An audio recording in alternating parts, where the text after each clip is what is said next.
Olá você telespectadora, olá você telespectador da TV Cultura Litoral. A partir de agora acontece a primeira edição deste ano de 2022 do Opinião 2.0. E nessa primeira edição nós vamos ter análises, comentários das notícias pela advogada Patrícia Gores, professora universitária, pelo empresário João Vilela, que foi prefeiturável do Partido Novo nas eleições de Santos de 2020. Nós vamos começar conversando com a Patrícia e com o João, primeiro a Patrícia, sobre a pandemia. O fim de ano foi quase um fim de ano normal, 65% de normal.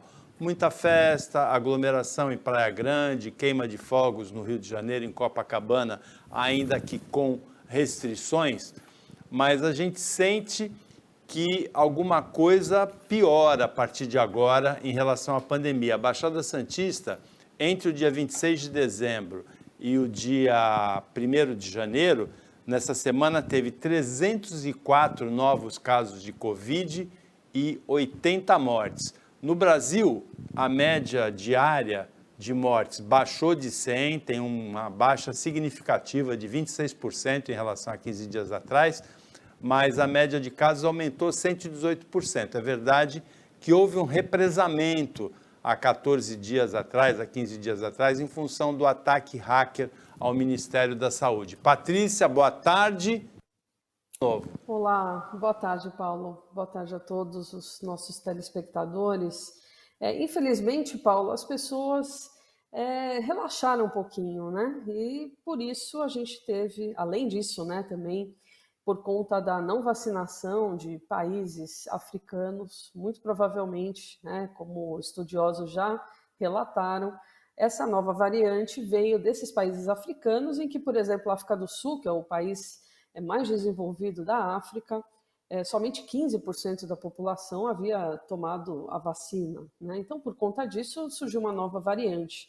Essa variante já está sendo considerada a variante que tem a maior propagação no mundo, né? É o vírus que teve esse maior potência de propagação e em menos de um mês ele já é considerado um vírus pandêmico, ou seja, todos os países que estão com essa crise do coronavírus já apontam a Ômicron como a grande variante.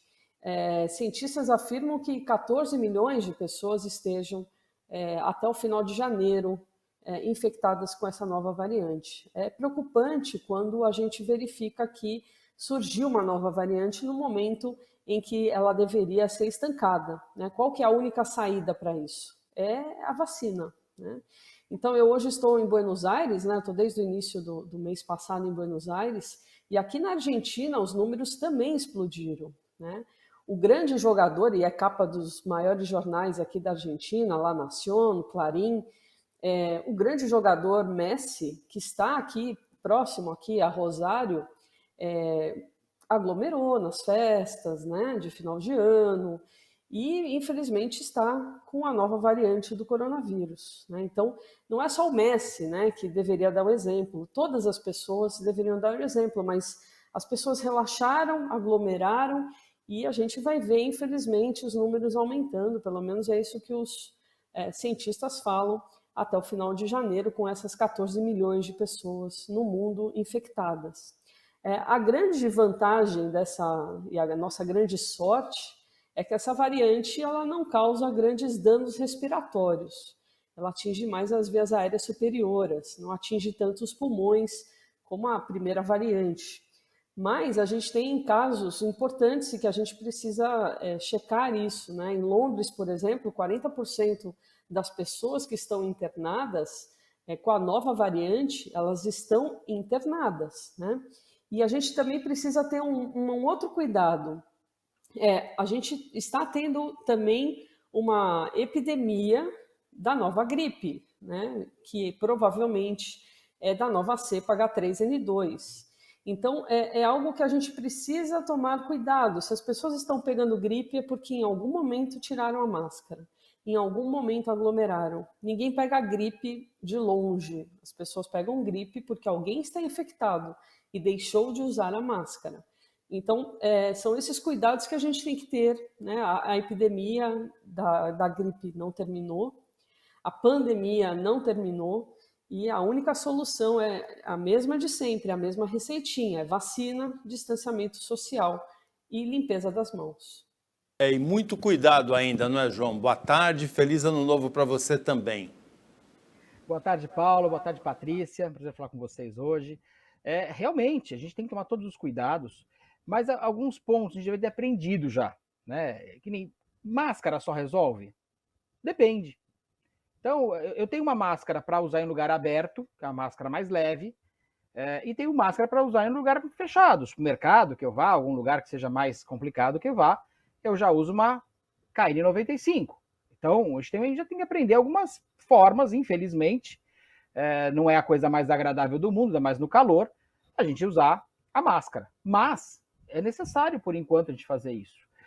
O que eu me assusto é que as autoridades, normalmente, elas não estão respeitando o mínimo do que qualquer pediatra, qualquer médico infectologista, qualquer um, vai dizer. Então, em relação à vacinação, o Brasil andou bastante, é verdade. Mas ainda falta o pessoal vacinar. Eu estava vendo da Inglaterra, que a Patrícia comentou agora, 90% dos que estão internados é que não tomaram vacina.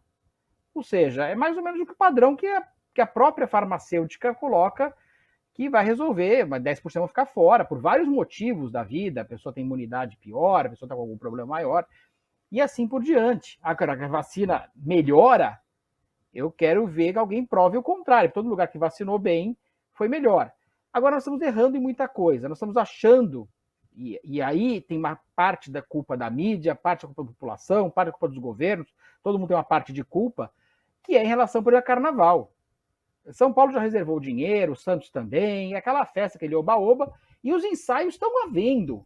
Vamos deixar claro, o carnaval está lá em fevereiro, mas estão ensaiando agora, estão preparando tudo. Vão ter 600 e poucos blocos em São Paulo autorizados. Parece que agora eu estava falando com o Paulo, 22 já desistiram, tem um mínimo de consciência, mas não dá. A gente sabe que lugares fechados, principalmente, a gente já sabe tudo isso. Transporte público está uma zona. Continua sendo lotado, abarrotado, sem a troca de ar necessária, com menos ônibus. Continuamos tendo menos ônibus que tinha antes da pandemia. Agora, por quê? Vamos ver quem que é a autoridade que vai responder isso. Aqui em Santos, está com menos ônibus do que tinha antes da pandemia. Reduziram. É para manter lá o coeficiente. Mas está pagando a mais a prefeitura, inclusive. Está fazendo um monte de coisa, está cara a passagem, mas não adianta. Então, a gente está sem noção ainda, achando que tinha acabado, e não vai acabar. Vamos deixar claro? Infelizmente, não vai acabar. Nós vamos conseguir ter remédios daqui a pouco. Nós vamos ainda daqui a pouco falar sobre o reajuste das tarifas de transporte público que o João abordou, que é um problemaço. Outro problemaço são os cruzeiros. Está constituído na temporada de cruzeiros. O navio transatlântico MSC Esplêndida, ontem, ele tinha uma partida programada de Santos, 2.000 passageiros foram avisados só ontem à noite, praticamente no horário do embarque, que não haveria embarque por conta dos casos de Covid. Ele está em quarentena em Santos, tem navio de passageiros também de cruzeiro em quarentena no Rio de Janeiro, e a Agência Nacional de Vigilância Sanitária recomendou o cancelamento da temporada. Então, muita gente que comprou uma passagem num cruzeiro está, assim, sem saber o que fazer, Patrícia. Paulo, infelizmente essas pessoas estão vivendo aí um verdadeiro inferno, né? Aquilo que seria sonho, e hoje os grandes jornais do Brasil estão estampando a foto de um menininho, né? O sonho dele era viajar de navio no aniversário, e infelizmente ele vai ter que voltar para casa sem realizar esse sonho, né? É bom lembrar e não julgar as pessoas, que muitas pessoas estão julgando essas pessoas que compraram, né? Mas elas compraram há meses atrás na esperança de que tudo voltaria ao normal, né? Ocorre que a gente tem agora uma nova variante, um índice de infecção muito alto, né? E por conta disso, infelizmente, a gente teve esse aumento, né? Agora, a prudência tem que ser levada em conta, né? O MSC Esplêndida cancelou essa partida, mas algo que chocou bastante ontem, pessoas de um cruzeiro que estavam no Rio de Janeiro desembarcando por conta do alto índice de contágio e outras pessoas entrando no mesmo navio, né? Então, eu acho que o bom senso, prudência, precisa estar em primeiro lugar, né? Muitas pessoas ficaram nesse navio e há relatos de falta de organização, falta de informação, falta de comida, pessoas brigando por comida, ou seja, ninguém vai para lá para sofrer isso, claro, né? E se eles soubessem que isso aconteceria, também eles não iriam, né? Ninguém faria isso. Ocorre que a gente tem que também ter, como eu falei, bom senso, né? E é óbvio que nesse momento, com o índice que temos agora, explosão de casos, não só no Brasil, mas no mundo, o cruzeiro tem lugares fechados por todos os lados, né? Somente no deck a gente tem locais abertos, mas a parte de boate, de teatro, de restaurante, são todas partes fechadas. Num ambiente que é razoavelmente pequeno para 4.000 pessoas, né? 1.000 tripulantes. Então, realmente é uma pequena cidade flutuante com pessoas aglomeradas, né? Então, infelizmente, isso esteja acontecendo, mas eu espero que não só a MSC, mas as outras companhias que estão operando façam a mesma coisa, cancelem esses cruzeiros para que essas pessoas que estejam embarcadas não fiquem ainda nesse limbo, porque muitas não conseguem sequer desembarcar, elas querem ter a opção de desembarcar, e a gente viu isso na noite do dia 31 e não conseguiram. João, o que será que deu errado, hein, para ter tanta contaminação nos cruzeiros? Porque nos Estados Unidos, já desde julho, agosto, que os cruzeiros voltaram a ser realizados sem grandes problemas, né? Aqui a nossa temporada começou e logo patinou. Vamos lá, são duas coisas que eu acredito que sejam. Primeiro, a Omicron, que não estava no script, mas nos Estados Unidos também teve vários casos de cruzeiros que deram problema. Recentemente, em outubro teve um, em novembro teve outro, deu problema, mas é que os cruzeiros também, eles estão sendo bem eficientes, vamos dizer assim, por um lado, de testar, de fazer a coisa mais forte, porque se a gente for pensar bem, o que a Patrícia colocou, é um hotel que anda, né? Vai ter lugares também que não testam, vão ter resorts, vão ter lugares, tudo bem que não tem tanta área aberta, né? Então tem essa questão da área aberta, mas vão ter lugares que se a pessoa ficar lá, você não testa. Você não testa, um falta, outro não falta. Com essa Omicron, o que vai acontecer, que a Patrícia estava falando antes, não sei se a gente falou antes de começar o programa, vai começar a acontecer de pessoas faltarem.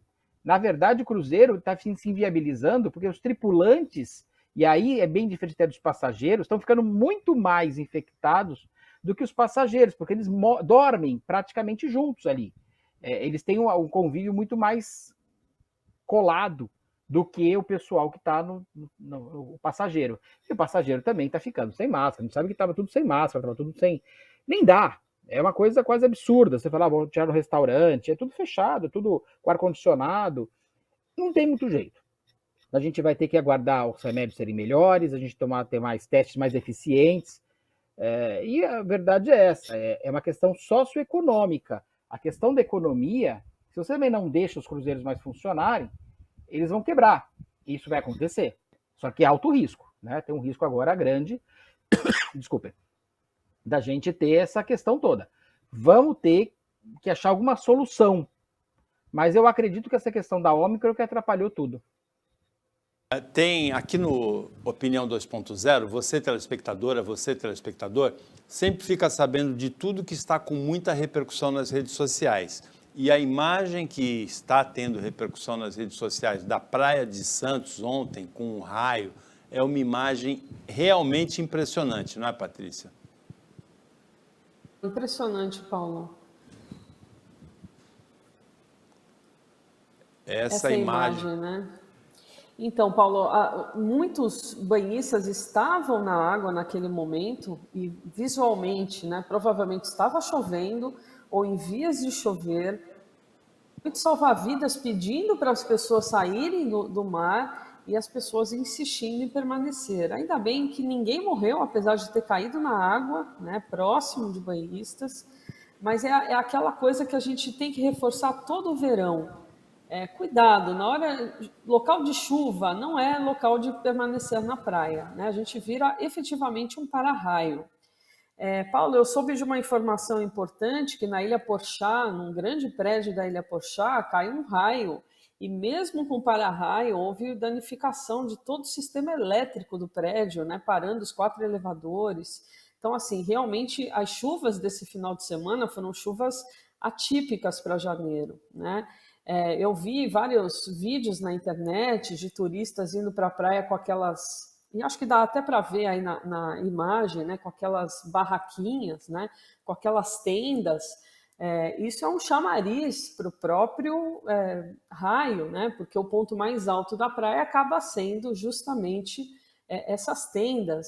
E as pessoas insistem em ficar porque querem aproveitar, porque alugam aquelas kitnets e vão 8, 9 pessoas. Nada contra turismo, né? Nada contra essa brincadeira de ano novo, mas é importante a gente refletir sobre isso, né? E orientar as pessoas que estejam na praia chovendo, que saiam imediatamente para que uma tragédia não ocorra. É importante lembrar sempre, né, João, que quando começa uma tempestade, quando começa uma chuva com a presença de raios, com trovão, é muito importante não ficar em lugar descampado, não ficar embaixo de árvore. É importante ficar perto das edificações mais altas que tem para-raio, não é? O anjo da guarda desse pessoal que estava na água teve muito trabalho ontem para salvar essas vidas, mas isso nem sempre vai funcionar, não é? E tem mais, né, Paulo? São áreas descampadas, não é só na praia, na piscina também, pessoas que estejam em algum lugar no campo também. Então, tem que estar sempre muito cuidado. Um lugar seguro é o carro para os pneus isolarem é um lugar seguro, e como você falou, os prédios, edificações maiores, principalmente, que você tem um pouco mais de segurança, apesar de ter sempre um risco do para-raio não funcionar direito, ou ter algum problema maior, ou a descarga ser maior do que foi preparado. Normalmente tem algum problema de manutenção no para-raio para dar esse problema de não funcionar direito alguma coisa. Mas, de qualquer forma, o Brasil é o país que tem o maior número de raios no mundo. São 80 milhões de raios por ano. Então, é uma quantidade muito grande. Então, nós temos que tomar todos os cuidados. E o pessoal quer aproveitar ao máximo a praia, aquele negócio todo, com chuva, com sol, com isso, com aquilo. Guarda-sol é uma coisa meio arriscada. Já notaram que o guarda-sol, como a Patrícia colocou, ele vira ser um para-raio, né? É um negócio bem arriscado também. Tanto o guarda-chuva, quando a pessoa sai na chuva, é arriscado quando está longe, num lugar descampado, quanto o guarda-sol também. O risco é muito grande, a quantidade de raios é muito grande no Brasil e o número de mortes também chega perto, mais de 100 de mortes por ano. Tem que tomar cuidado com tempestade e com raios. O Opinião 2.0 volta depois do intervalo, bem rapidinho.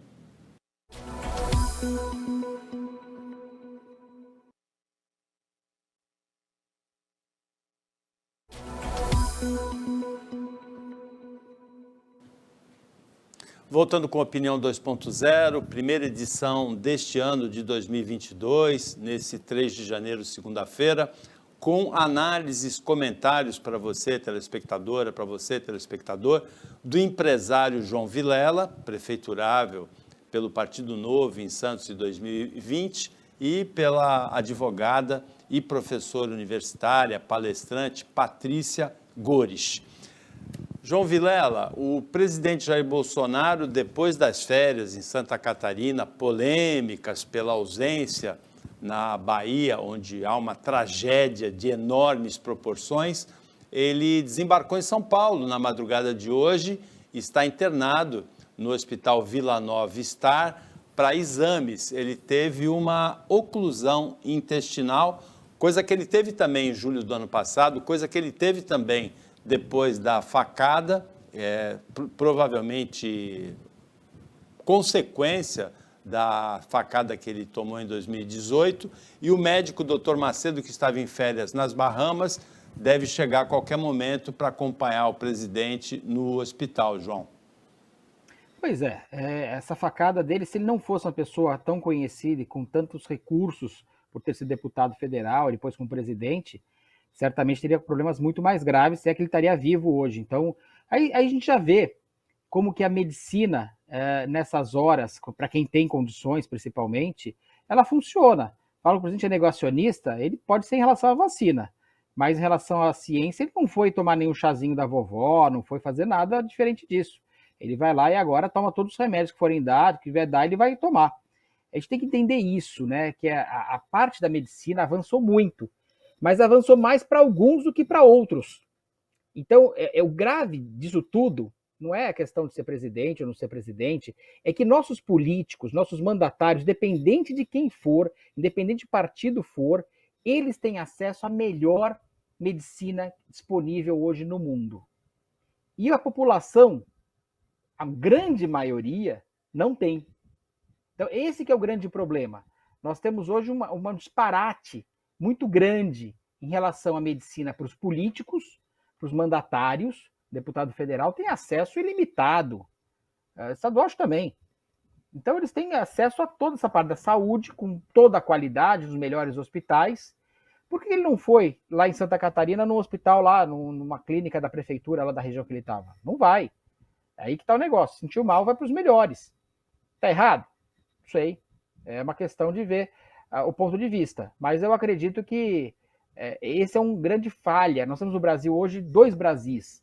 Um com saneamento básico, um com hospital de primeira linha, um com estrutura e o outro sem nada. Um com boas escolas, outro sem nada. A grande parte da população tem que sofrer os percalços de não ter saneamento básico, que incha os hospitais da periferia, explode os hospitais da periferia, escolas com problemas, escolas públicas com muitos problemas, e nós temos o grave ponto que quem tem muito tem essa tranquilidade, quem não tem nada sofre e padece, como acontece com a parte do povo brasileiro. Nós temos que mudar essa fase. Nós temos que deixar o político, o mandatário, com o mesmo ponto. Aliás, ele tem que usar a mesma coisa que a população usa, e não usar desses recursos sensacionais que nós temos. Na hora que o político usar o sistema público de saúde, com certeza o sistema público de saúde vai mudar. Aliás, também a educação pública, também a segurança pública, que para eles é diferente. Agora, Patrícia, o presidente Jair Bolsonaro, ele tem problemas decorrentes da facada no funcionamento do sistema gástrico e parece que ele não gosta muito de seguir a dieta que os médicos recomendam para ele, não é? Na verdade, ele não segue dieta e ele não segue as regras que são impostas ao presidente da República, que não tem direito a férias. É importante destacar isso. Então, uma pessoa que ficou farreando por várias cidades, né, de férias, no momento em que o seu país, sob seu comando, está sofrendo um verdadeiro desastre humanitário, é lamentável. Né? E aqui fica a minha crítica, reitero a minha crítica da semana passada.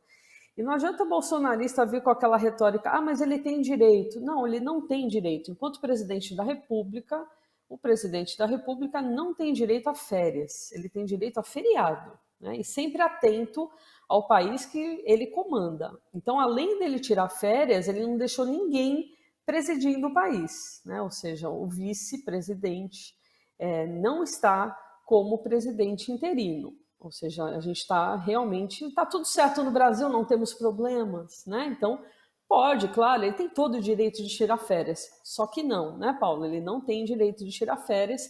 Abusou na alimentação, provavelmente, porque esse é o primeiro boletim que já saiu, né? Que provavelmente é por conta de uma infecção intestinal e que causou a obstrução, ou seja, uma pessoa que tem esse problema tem que seguir uma dieta rígida, por óbvio, né? Então, o que a gente precisa do presidente da República hoje? Eu preciso que ele melhore, né? Então, é importante para nós brasileiros que o presidente melhore, porque é um ser humano, porque tem família, e além disso, porque a gente precisa de um presidente presente. não de um presidente ausente, né? A gente precisa de um presidente presente para governar o país e para sentir de perto as dores e as mazelas dos brasileiros que estão sofrendo lá na Bahia, por exemplo, né? E de tantas outras dores que brasileiros estão sofrendo agora. A gente precisa de um presidente presente nos debates, Paulo. A gente não pode esquecer que estamos em ano eleitoral e que provavelmente o presidente da República vai ser candidato mais uma vez e que ele precisa estar presente nos debates para que, de novo, o intestino não seja motivo e nem causa de tantas mazelas no nosso país. Olha, na Bahia, essa tragédia humanitária atingiu 25 mortes, 151 cidades em estado de emergência e as imagens da devastação são realmente terríveis, mas tem umas imagens muito animadoras também, que são as imagens de solidariedade de muitas e muitas entidades, de muitos heróis anônimos. Tem gente que com jangada salvou pessoas que estavam à beira do afogamento. Tem muita solidariedade assim por todo o país. O Brasil recusou a ajuda argentina, não deveria ter recusado. Toda ajuda nesse momento é bem-vinda, mas realmente a Central Única das Favelas, por exemplo, colaborando, muita solidariedade, muita bondade, muita generosidade brasileira e também internacional em relação ao desastre humanitário na Bahia. Agora, João, o ex-juiz Sérgio Moro, pessoas ligadas no entorno do ex-juiz, do ex-ministro, dizem que ele pode desistir da candidatura presidencial pelo Podemos e ser candidato ao Senado, provavelmente no Paraná, né, que é onde é o título eleitoral dele, se ele não atingir 15% nas pesquisas até fevereiro. Muita gente duvida de pesquisa. Pelo jeito, o staff do Sérgio Moro não duvida não é, João? Parece que não. Você sabe que eu sou uma pessoa, Paulo, que eu entrei na política, quando eu fui candidato, acreditando em pesquisa e saí não acreditando em pesquisa. E tenho motivos fortes, relevantes, para não acreditar em pesquisa. Pelo menos a maioria do que eu vi. Aliás, nós temos que mudar esse sistema de pesquisa no Brasil, porque é muito falho. Agora, ele está errado, do meu ponto de vista, ou externar essa questão. Muita gente vai querer votar no Sérgio Moro, não dá para confiar em pesquisa, mais com essa antecedência, porque essa antecedência, nós temos hoje o presidente Haddad, a Dilma é senadora, o Suplicy é senador, isso para a véspera da eleição. Mesmo que a pesquisa seja séria, não deve externar de forma alguma, nem o partido dele de forma alguma, externar, olha, se eu não for, eu vou sair como candidato ao Senado. Não, ou ele coloca o nome dele para presidente, ou não fala nada. Não tem essa história de recuar no meio do caminho, isso pega muito mal. Então, eu acredito que ele tem uma chance muito grande, mas muito grande. Talvez ele não saiba, o partido dele não saiba o tamanho da chance que ele tem.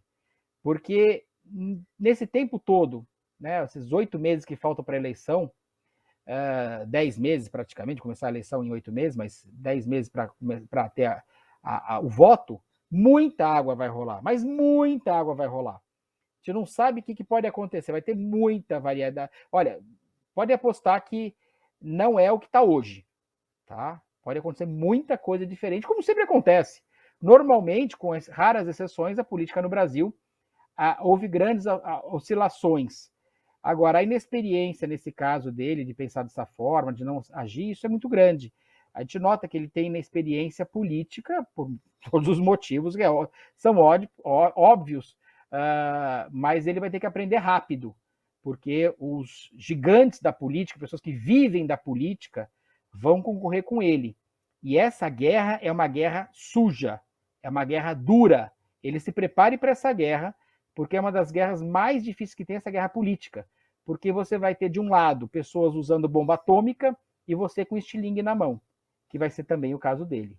Mas ele tem grandes chances.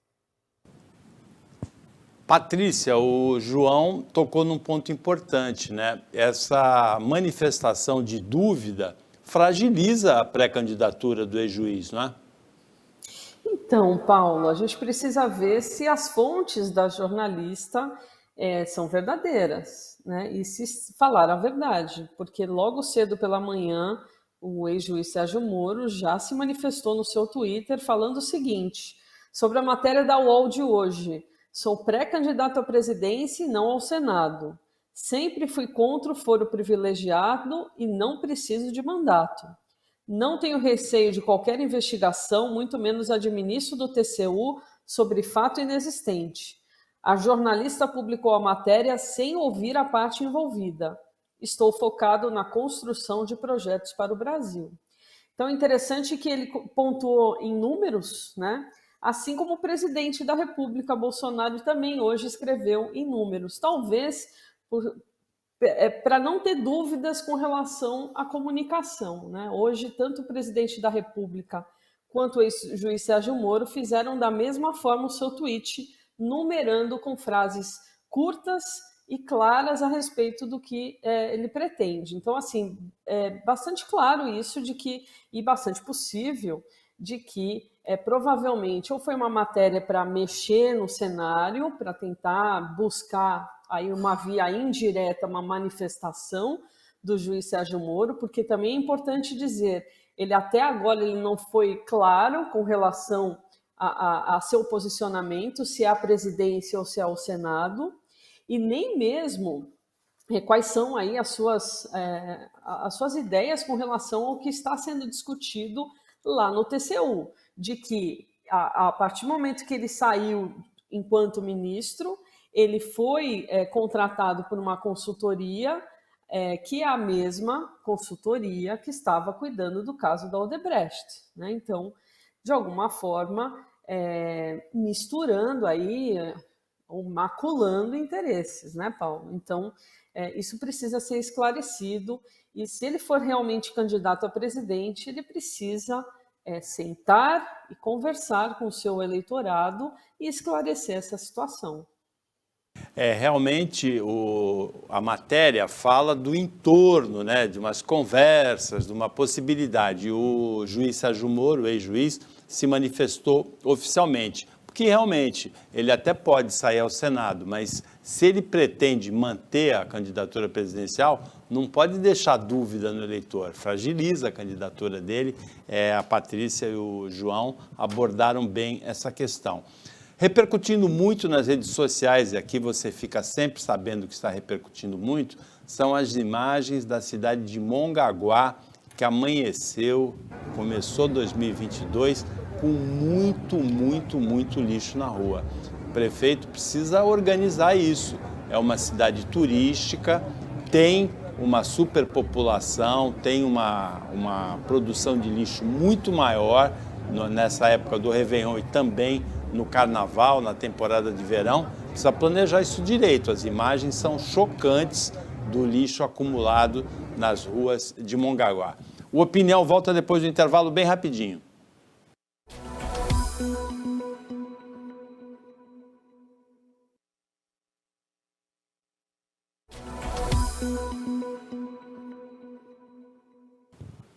Voltando com o Opinião 2.0, agora é o último bloco dessa primeira edição do ano de 2022, que tem a Patrícia Gorisch, advogada, professora universitária, e o João Vilela, empresário do Partido Novo de Santos, analisando, comentando as notícias com você, telespectadora, com você, telespectador. Patrícia, Praia Grande teve, para saudar 2022, 22 minutos de queima de fogos em 4 pontos da orla da cidade. Foi a única cidade da Baixada que saudou 2022 com queima de fogos e aglomeração na praia. Todas as outras cidades se preservaram dessas aglomerações. Tem um ponto positivo, foi sem ruído, só um show de luzes. Mas tem o ponto muito negativo, muito criticado da aglomeração, Patrícia. Então, provavelmente Praia Grande teve o maior show de fogos de artifício do Brasil, né? Porque Copacabana teve 15, 16 minutos de fogos com barulho, Santos não teve, né? E aí Praia Grande com 22 minutos, deixando para trás grandes monumentos do mundo, né? Legal seria se fosse num momento de normalidade, né? Sem ruído, protegendo crianças com transtorno autista, né? Com idosos e animais de estimação que ficam extremamente nervosos com o barulho. Mas em tempos de pandemia é realmente típico de uma má gestão, né? E falta de respeito.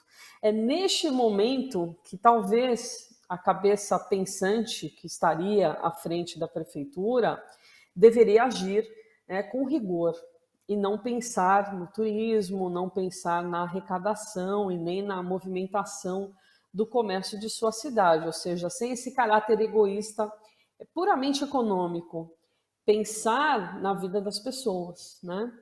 Estamos com uma nova variante, os centros de saúde de atendimento já estão lotados, sentindo essa nova variante e também a nova cepa da gripe, né, da influenza, que derruba realmente as pessoas.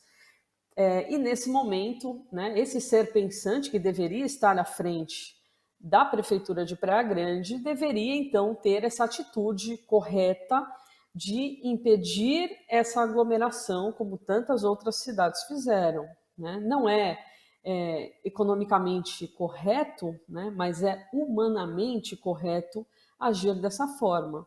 A partir do momento em que se aglomera pessoas, né, para um espetáculo que respeita as pessoas por conta do barulho, mas em um momento de pandemia, a gente causa aí grande impacto na saúde dessas pessoas, né, porque muito provavelmente algumas pessoas saíram infectadas de lá. Espero que não, mas muito provavelmente. Se estamos com uma pandemia de uma nova cepa, que é considerado vírus, hoje saiu nos jornais, que é o vírus que causa maior número de infecção já conhecido na história, aglomerar pessoas nesse momento é de uma imprudência tamanha. No último programa do ano aqui, na sexta-feira, o comentarista Roberto Mohamed disse que era impressionante a irresponsabilidade que ele considera da prefeita de Praia Grande, porque aglomera, mas não vai lidar com o problema depois. O 1 milhão de pessoas que eram esperadas, ainda não tem uma estimativa de quantas pessoas tinham na praia, João, são pessoas de outras cidades que não, se forem infectadas, não vão sobrecarregar o sistema de saúde de Praia Grande, porque já vão ter voltado para as suas cidades, na grande maioria. Concordo com o Roberto Mohamed, Paulo. Mas primeira coisa, não pode, no estado de São Paulo tem uma lei estadual que não pode ter fogos de artifício, não pode vender, não pode comercializar, não pode transportar fogos de artifício com estampido. Estampido não pode no estado todo, está em lei para isso.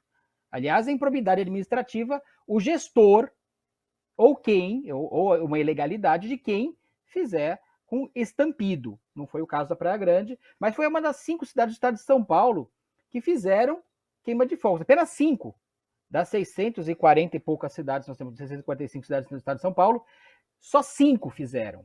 E Praia Grande foi essa irresponsabilidade completa de queimar Eu já sou contra os fogos de artifício, acho lindo, mas eu sou contra fogos de artifício antes de pandemia.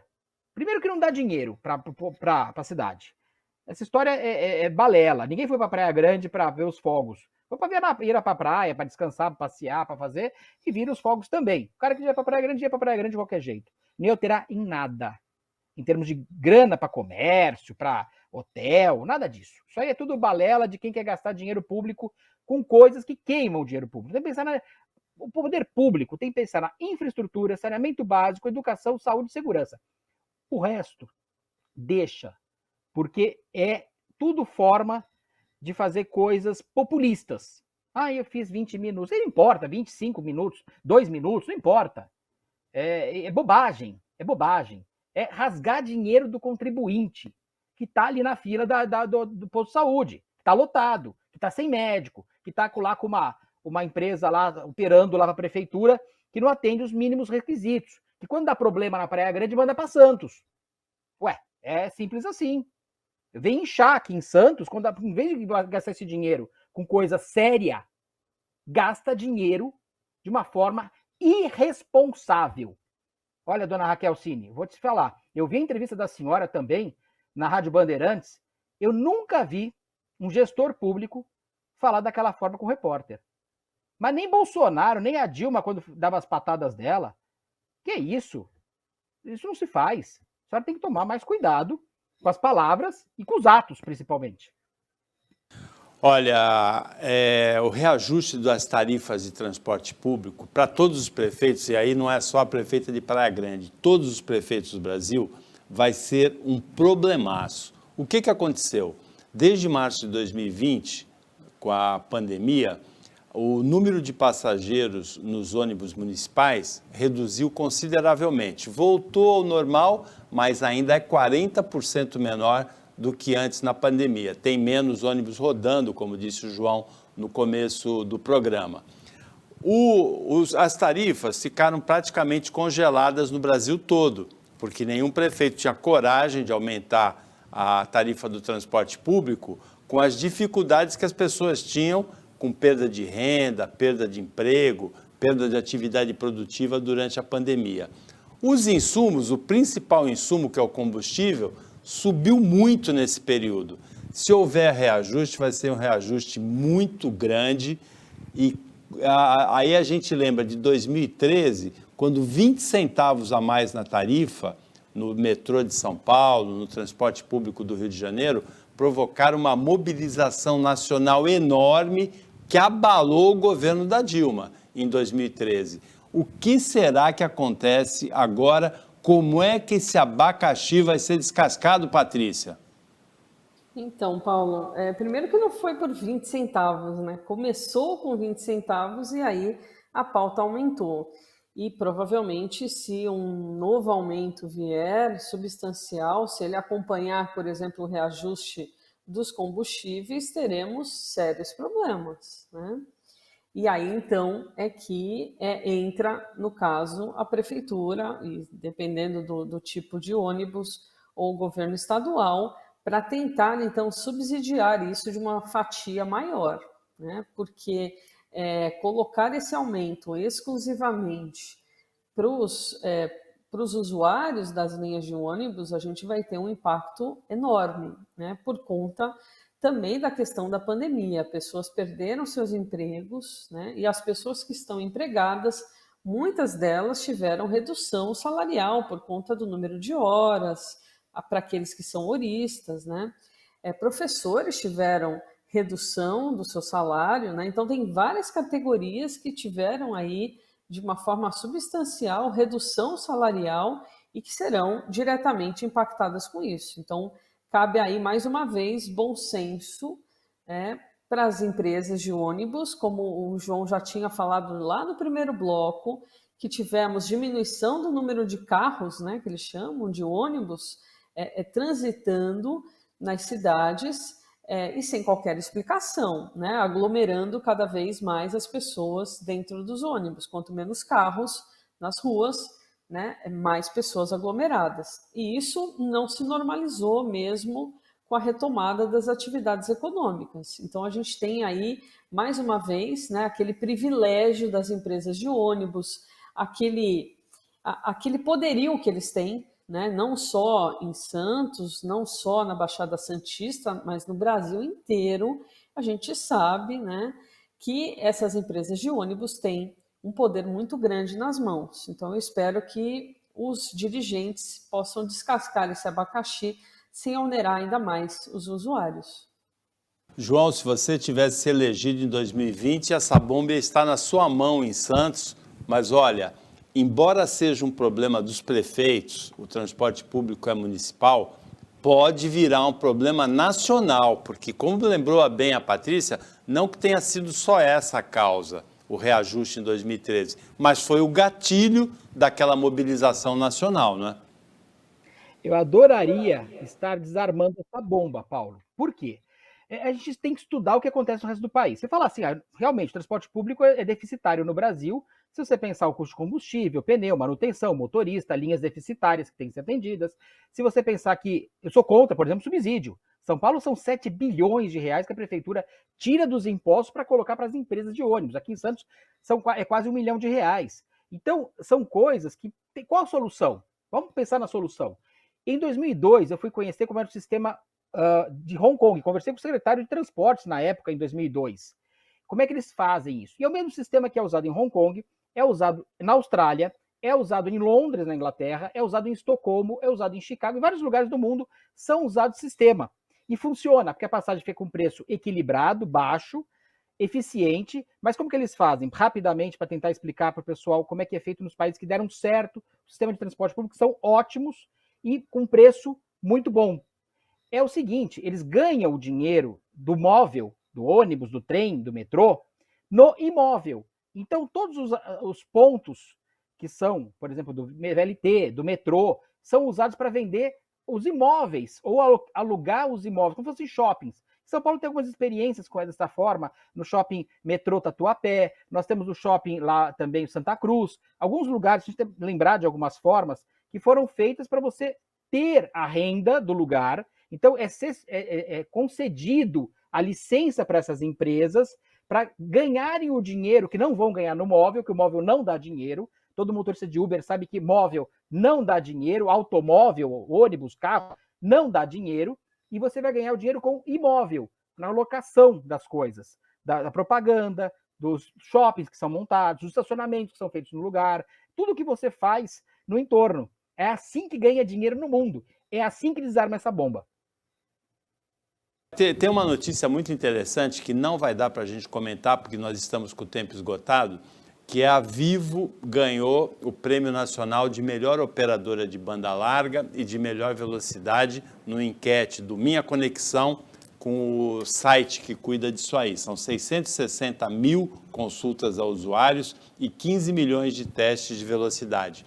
Mas não ganhou, varia muito de estado para estado, na média nacional a Vivo ganhou. Mas não ganhou o Prêmio Nacional de Satisfação do Cliente. Esse foi para uma operadora que pela primeira vez apareceu na pesquisa, que foi a operadora Virtex. 2022 é um ano especial. No 7 de setembro, bicentenário da independência. No 13 de fevereiro, o centenário da Semana de Arte Moderna de 22, que sacudiu a cultura do país.